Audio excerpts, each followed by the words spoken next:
So let's talk intuition. Hi, my name is Elizabeth Eleanor, and I'm an intuitive empath. I am the founder of the Ascendance Code. And one of the things that I do is I support people to uh, attract their divine partner, the love of their life, because that is one of the things that has happened to me through the work that I do is working to really tune into what your soul's purpose is and to really connect with that real experience that you came down to be part of, right? Is the path that you're on, and you want to be living in alignment with that. And part of that is intuition, right?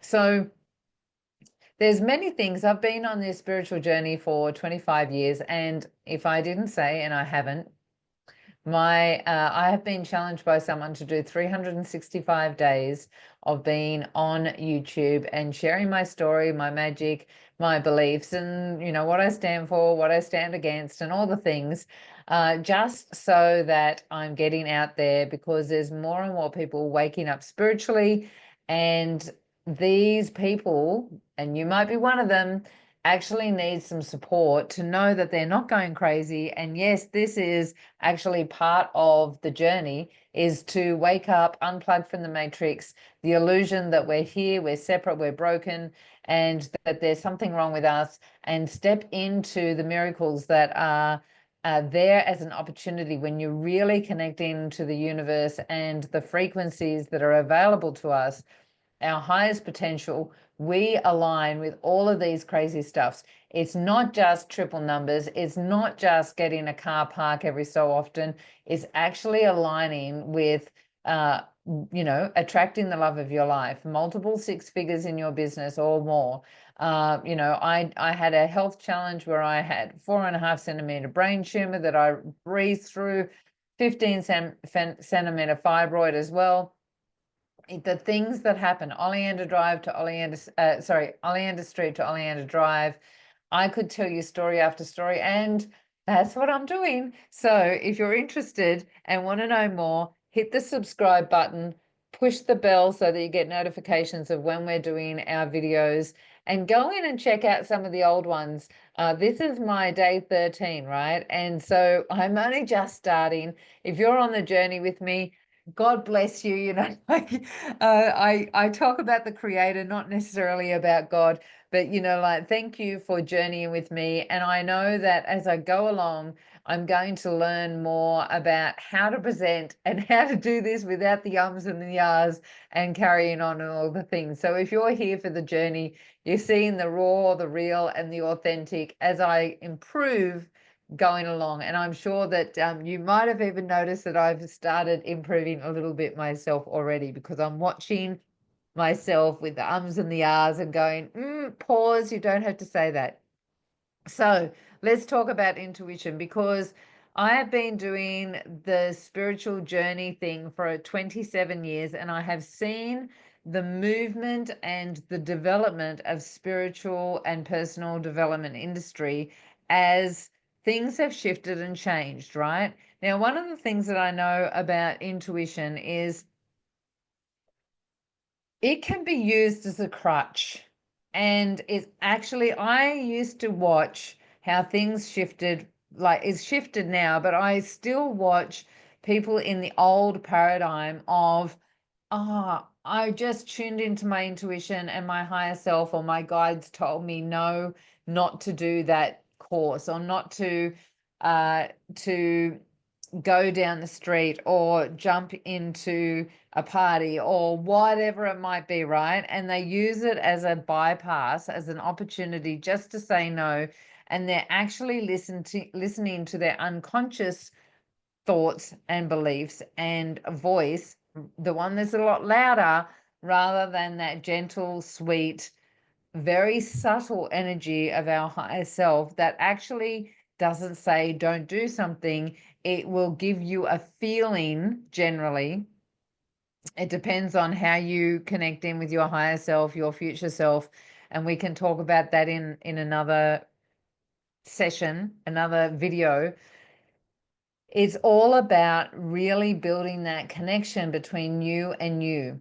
the smaller version of you, the little identity, the little self, and the bigger version of you that has all capacity, all knowing, and is watching on the outskirts of this identity that's down here trying to, in the battlefield, watching and just gently guiding and following the little threads, giving you little clues for you to jump in and see, so that you're actually correcting your path of what the soul actually wanted to do. So let's break this down a little bit.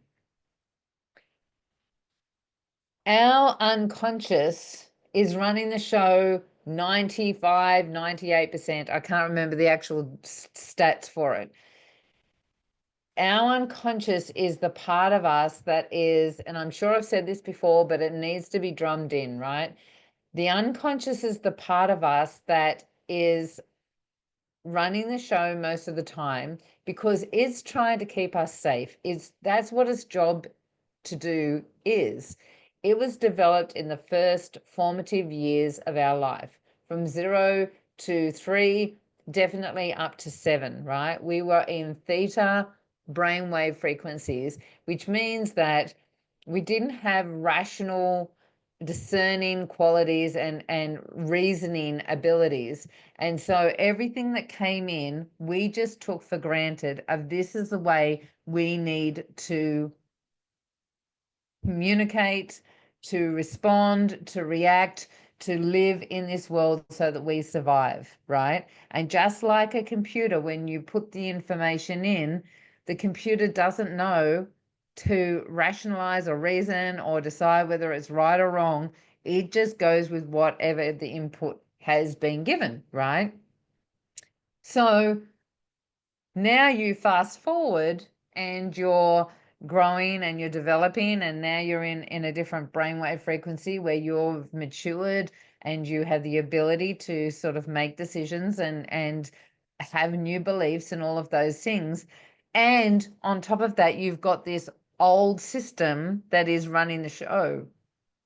So when we're in our intuition, it's generally something that we have to develop because we have not been, most of us, I would say there may be cases out there that our parents that developed this and supported the child to be intuitive. And if that's you, I'd love for you to comment below, because I think it's rare for parents to actually have that wisdom to know to develop that intuition in children, right?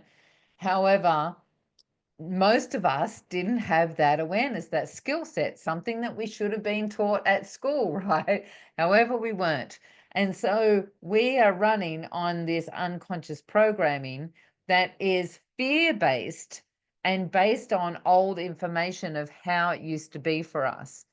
So we can get a little bit wobbly when it comes to what our intuition is and what our intuition isn't, because there was no guidance of how to do this. Some of us intuitively know, right? Intuitively work it out. I know that I was not taught to listen to myself as a child, and a lot of people weren't, but I was also conditioned to believe that whatever was happening for me was not real. However, I had this innate feeling that when I was growing up, my dad was on a kidney machine, and I had this innate feeling that he was going to die when I was young. And so I used to cry with him, like, don't die on me. Didn't realize what was happening until at 15 he passed away, and then I was able to click, oh, I knew that that was going to happen. So you start recognizing when you do get confirmation of something, of what that sound or feeling or behavior or that communication that happened between you and your higher self with your intuitive wisdom. You get to know, oh, this is how it happened. I just get a knowing. I don't hear voices. I don't see things. I have a knowing. That's my personal way of my intuition and how my intuition works. So pausing so I don't do because I nearly did. Just sharing that for you. I'm training myself. So in the process of that is developing that intuition. And often it feels uncomfortable because the unconscious doesn't want you to do anything that it is not programmed to already know about and keep you safe from. So often following or being guided by your intuition feels uncomfortable. Now, I shared a story in one of my other sessions where I had to say goodbye to a relationship that was actually, I really loved this relationship. This guy, I knew it wasn't long term. However, this guy and I had a beautiful connection. We just knew each other. We just understood each other. We used to sit and listen to Radio National and philosophize about life matters and all the wonderful sessions that are on ABC Radio National, right? I don't even know if they're on anymore because I don't watch it or listen. However, I had to say goodbye to that because I had this intuitive nudge that he was stealing from me, right? And so it was a hard thing to say, I'm going to listen to my higher self. I'm going to listen to this nudge over and above what you're telling me, over and above the evidence. So it can be really challenging. I want to share another story. So when I was living a single mum and doing it hard, I keep telling you this is where I'm at in my stage as I'm sharing this. We've got 365 days together, guys. So, I'm pulling it out as much as I can. When I was a single mum, the kids were little, and I was massaging from home. And there was this guy that used to come, and a very interesting story because he was a very well-known businessman in the Cairns area. He had a good reputation, all the things. And I didn't find out until later that he was doing the rounds of the massage therapist. So what he did was he would come and have a massage, and he must have had a massage once a month or once a fortnight, I can't remember now, for a while before we built up this relationship, this professional relationship between the two of us. And then one day he says to me, you do a really good massage. And I said, well, I've been doing it for a while. I did a diploma in remedial massage and sports massage and deep tissue and energy work and all the things. And I was sharing with him. And he said, I've always wanted to learn how to massage. Is it something that you would teach? And by this stage, I was trusting and all the things. And I went, yeah, maybe, I suppose so. I've been doing it for about 5 years now. And we left it at that.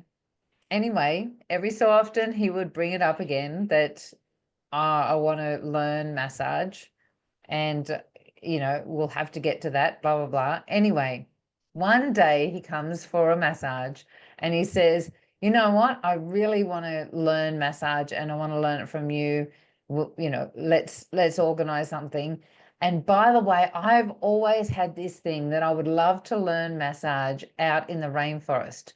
Would you be interested in teaching me while we're out in the rainforest? And of course, like big red flags, guys, right? I never did anything untoward.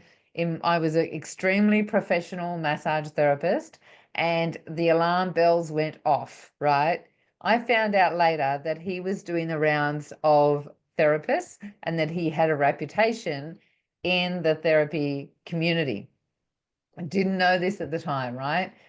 And so straight away, I just knew, and I decided from that moment on, I was not going to do a massage on him ever again. Now, these are the things that I want you to take notice of, because when your soul comes down, you are given opportunities to correct things, to make a different decision from potentially a past life that you've had where you didn't make the right decision. So this was one of those moments. And when you do that and correct that decision, the floodgates open, right? I know that I had two of these moments as a massage therapist. I remember when I'm going to pause that. No, I'll tell that story. I'll tell that story because what happened was he rang up for another booking and I said to him, "No, I've decided I don't want to massage you anymore." I gave him the reason and I put the phone down. Now, I was doing massages for $50 a massage. This is how long it was. Now I would definitely charge $100 an hour because I'm really good at what I do, and that would be, the investment at this stage in my life, and based on the therapy, going around, whatever. And $50, and I had an electricity bill that was due. And I remember distinctly putting the phone down and thinking, oh man, I really would have loved that $50 for the electricity bill because I needed it. But I just had that moment. That would have been really good for my electricity bill. And my next thought was, and I'm really glad that I stood up for myself. I stood up for my values, my beliefs, my integrity, my authenticity, my transparency, all of the things that I did in that one moment was a correction of my soul. Because guess what happened? That afternoon, I went and picked up the kids from school. Sorry, not from school, from the bus stop. And the bus stop was at a set of shops just up the road. And one of the shops was a news agency. And I'm sitting there waiting at the bus stop for the kids' bus to turn up. And I'm getting this ding to get a scratchy for $2, right? Well, I don't get scratchies. It's not something that I do. I don't get the lotto, all the things. I'm not into that sort of stuff. So I ignored it. The kids come off the bus and we start walking home, and I'm getting this big nudge, right? Go and get a scratchy, go and get a scratchy. Well, we're halfway back home and I finally hits me, okay, this is going to go into my head all this time if I don't go and do this. So I said to the kids, come on kids, we've got to go back. I need to go and get something from the news agency. Of course, you know the story, right? I go to the news agency, I get a $2 scratchy, and lo and behold, I win $50. So my business actually exploded not long after that as well. And after that was also the experience that I had in the next house, which was doing the I'm debt free, which is the previous video that I did. If you haven't heard that, go in and listen because it's all about how to create and manifest.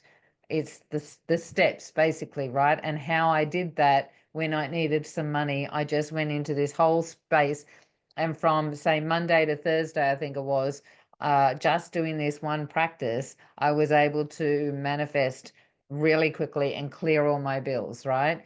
So listening to your intuition is extremely important, and part of that is this correction thing, right? Because I also had that moment another time when I first moved up to Cairns, and this is the story I was just about to share with you, right? So I moved up to Cairns and didn't have any I didn't have anyone that I knew, but also no way of really building my business because I didn't have the money and all the things. And one of the ladies at my children's community preschool and kindergarten found an ad in the paper for massage therapists, right? So, and I remember distinctly, right?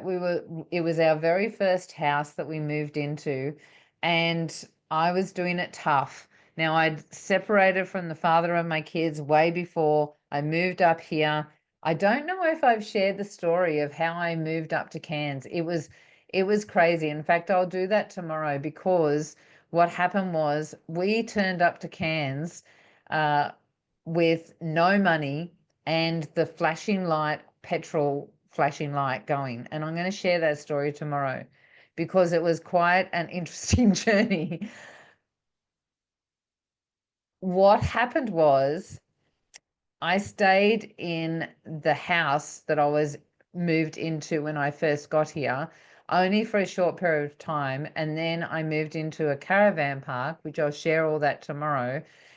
I moved into a caravan park, and then we moved into our first house, and we had no money and no furniture.